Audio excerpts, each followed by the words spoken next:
My name's Dr. Andrew Tunks. I'm a non-executive director of Armadale Capital. I'm a geologist of 25 years, looking around the world for gold, working on gold projects. I've been involved in Armadale Capital for about 4 or 5 months now, and I got involved because I think it's a good project. My speciality is exploration and taking companies from exploration through development and into being a producing mine. That's what it's all about at the moment, is making that transition from exploration to production to cash flow. It's a tough time to do it, and there's special things that you need to be able to do it. I'm going to demonstrate some of those special things. I'll take that as read. That's the statement. What do we got here? We're in the Congo, and I'll show you where that is because some of you might not know. It's a 680,000 ounce gold resource. It's low grade at about 1.45 grams. We plan to open pit it. So we're going to produce it in the initial phases, 25,000 ounces of gold per annum, and we hope to be in production next year, 2016. It's a low capital cost project, and that's the key here. You can't get a big project up. When you're a small company like us, you can't find $100 million to build a plant. You need to keep it small. It's a modular plant, and I'll talk about that as we go through.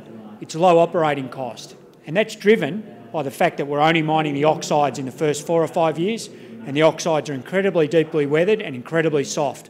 Most of it I can crush in my hand, and that means no drill and blast and very low cost. The recoveries are good. We've got a heads of agreement on funding in place, and we've got the scope to grow the project and at least more than double it. So that's what I'm going to tell you about today. So the Congo, in the middle of Africa, right? I don't know how many of you have been there. Probably doesn't sound like a great place. It's not all bad, okay? You can play golf there. This is golf at Lubumbashi. The exploration manager and I and Patrick having a game of golf. You can get a beer. So it's all good. The local people out on site are very impoverished and very poor. It's a very simple culture. They are anxious to find work and get jobs and join this century. Okay? So there's no impediment to development from the cultural perspective. No one's trying to hold us up. And some of the biggest mines in the world are in the Congo. Okay? The copper belt, which runs from Zambia, the Zambian copper belt, up into the Congo. Some of the world's biggest mines, Kolwezi, there's big development of Robert Friedland's, whose name currently escapes me, but there's some magnificent mines. There's great opportunity to go here and explore and make some real money. We're in the very southwest corner of the Congo, right near the Angolan-Zambian border. There's a big manganese mine here historically, and that ore was railed out to the Angolan port of Libido, but during the Angolan War the railway was destroyed, so it's pretty much a landlocked place now.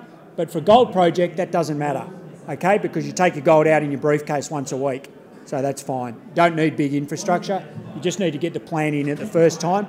We're within about 10 kilometres of the main road, so that's all fine. What does it look like on site? There's not much out there, okay? In fact, there's virtually nothing out there. It's open savanna grassland with a few very small villages. So again, there's no impediment to development. Our deposit, sorry, excuse me for stepping away, sits right in this trend, and that's a small village of 120 people. That's the only social work that we have to do. We're going to move them off site and relocate them to another village. They already know that, they're happy with that. We're building them slightly better houses, we're giving them money, and we're looking after them. This is where they live at the moment. It's extremely impoverished, okay, but it's nice and neat and tidy. No power, no water, very minimal education. So people in these communities are desperate for an opportunity to work, earn some real money, and improve their lives. As part of our cultural work that we do, we've got an agronomist in there teaching them how to grow different crops and how to improve their lives. People are very down on the mining industry. You know why? Because they don't know anything about it, okay? But we go out in very remote communities and we have a real impact. And I've been in Africa for 15 years, all over Africa, and I've seen that again and again. This is where we're drilling at the moment, or previously, we're not drilling at the moment. It's open grassland with a few big trees. In fact, this is right in the middle of where the mine will be. So again, no impediment. You can see how flat it is, how easy to develop. prior to being here in London this week, I've been in Colombia for the last week looking at a gold project, right, at 3,000 metres altitude, slopes of 60 degrees. It's bloody tough. This is low-cost operation. This is a low-cost place to work. Here's our exploration camp. We're doing it. There's no big dollars spent here. When we're out in bush, we're doing it cheap and tough, and we're using the shareholders' money as cheaply as we can. We produced a scoping study on the economics of the deposit. Now, there's a lot of numbers here and there's a lot of detail. So I want you to focus on a few things. The capital cost, around $22 million, so a low capital cost, not a big project. Annual gold production, 25,000 ounces per year. Average operating cost, cash cost, of $650 an ounce. This is from the scoping study. We'll have a feasibility study available to the market in the first quarter next year. I'm hoping in January. Why can we do it so cheaply? Okay, we're a remote gold mine at a low grade. What's the secret here? The secret is the soft dirt. Drill and blast is one of your single biggest costs in the mining environment, and this does not need to be drill and blasted. We'll scrape it off. There's no pre-strip. The ore comes right to the surface. So from day one, we're mining gold. And you can crush it in your hand. There's virtually no rock here. It's like mining a soil. So we pick it up, we put it in a trommel, we wash it through. Straight away, we can get 30% of the gold out in gravity, which costs us virtually nothing, just the old timers with a bit of water. And then our recoveries through the CIL plant that we're going to build are around 85%. So good recoveries. From my point of view, which is an explorer, we can double the size of this project, okay? Easily. So let me tell you why. The 680,000 ounces, so the yellow dots, I don't know if you can see the yellow dots, but the 680,000 ounces sits in that red circle, okay? And the green lines is one of our major exploration tools. It's where we sample the termite mounds. So what we do is the termites burrow underground and bring the dirt back up to the surface to build a termite mound. We sample that and we pan it for gold. If there's gold under the ground, the termites have brought it back to the surface, and we know that. It's not a quantitative, it doesn't give us an assay, but it gives us a rough idea of where there's gold and no gold.